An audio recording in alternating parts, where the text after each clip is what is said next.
poean kahiji tanggal hiji perbo ieu lamun urang puasa ghafarallahu fi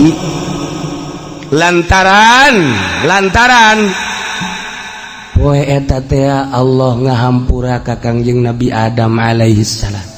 Kangjeng Nabi Adam diturunkeun ti sorga kemudian ka India, negara India, langsung sujud dihampura ku Gusti Allah tanggal hiji haji. Bisman soma dzalikal yaum ghafarallahu lahu kulla dzambin. Saha jelema nu puasa tanggal hiji bulan haji dihampura sakabeh dosana teh jelema. Ya Allah ya Rabb. Poean kadua istajaballahu doa Yunus alaihi salam. Kangjeng Nabi Yunus kabur ti nagara ki